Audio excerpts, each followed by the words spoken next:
સુરતના મુખ્ય રાજમાર્ગ પર ટ્રાફિકની સમસ્યા છેલ્લા અનેક વર્ષોથી છે। જો કે આ સમસ્યાના નિવારણ માટે પોલીસ તેલે પાલિકાએ અનેક પગલાં લીધા, જો કે તેમાં હજુ કોઈ સફળતા નથી મળી। ત્યારે પોલીસ કમિશનરે દિલ્હી ગેટથી ચોક બજાર સુધીના રાજમાર્ગ પર 4 વ્હીલ વાહનો માટે પ્રતિબંધ ફરમાવી દીધો છે।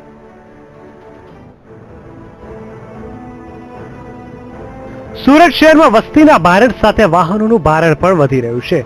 તેમાં પણ ખાસ કરીને મૂળ સુરત એવા રાજમાર્ગ સહિતના વિસ્તારોમાં સવારથી રાત સુધી સૌથી વધુ ટ્રાફિકની સમસ્યા છે। દિલ્હી ગેટથી બાગડ અને બાગડથી ચોક બજાર સુધીના મુખ્ય માર્ગ પર બંને બાજુએ દુકાનો આવેલી છે, જ્યાં ખરીદી માટે દરરોજ હજારો લોકો સુરત અને બહારથી આવે છે। આ તમામ લોકો પાર્કિંગની વ્યવસ્થાના અભાવે રોડ પર જ પાર્કિંગ કરે છે, જેના કારણે જબરદસ્ત ટ્રાફિકની પરિસ્થિતિ સર્જાય છે, જેમાં 4 વ્હીલના પાર્કિંગને કારણે સમસ્યા વધુ વિકટ બને છે। લોકો દ્વારા આડેધડ કાર પાર્કિંગ કરાતું હોવાથી દરરોજ ચક્કાજામના દ્રશ્યો સર્જાય છે। આ સમસ્યા પોલીસ માટે છેલ્લા અનેક વર્ષોથી માથાના દુખાવા સમાન છે।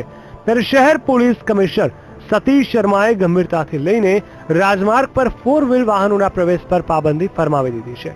જાહેરનામા મુજબ દિલ્હી ગેટથી બાગડથી ચોક બજાર 4 રસ્તા સુધીના રાજમાર્ગ પર સવારે 10 થી બપોરે 12 અને સાંજે 5 વાગ્યાથી 7 વાગ્યા દરમિયાન 4 વ્હીલ વાહનો પ્રવેશી શકશે નહીં, તેમજ આ સમયગાળા દરમિયાન રાજમાર્ગ પર 4 વ્હીલ વાહનો પાર્ક પણ કરી શકાશે નહીં।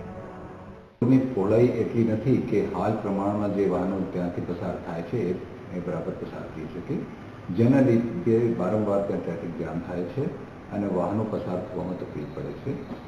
એને ધ્યાનમાં રાખીને સવારે 10 થી 12 અને સાંજે 5 થી 7 વાગ્યા દરમિયાન 4 પૈડાના વાહનો, જેને આપણે 4 વ્હીલર કહીએ છીએ, એને આ રોડ ઉપર પ્રવેશ કરવાનો એક પ્રતિબંધ ફરવામાં આવ્યો છે। રાજમાર્ગની ટ્રાફિક સમસ્યા ઉકેલવા પોલીસે 4 વ્હીલ વાહનોના પ્રવેશ પર પ્રતિબંધ ફરમાવી દીધો છે, તે સારી વાત છે। પરંતુ અહીં સૌથી મોટી સમસ્યા રિક્ષા ચાલકોની છે। જ્યાં રિક્ષા ચાલકો અડીંગો જમાવતા હોય છે, તેની સામે પણ પોલીસ આવી જ કોઈ કાર્યવાહી કરે તે જરૂરી છે, જેથી રાજમાર્ગની ટ્રાફિકની સમસ્યા હંમેશા માટે દૂર થઈ શકે તેમ છે। Tejas Modi, VTV news, Surat.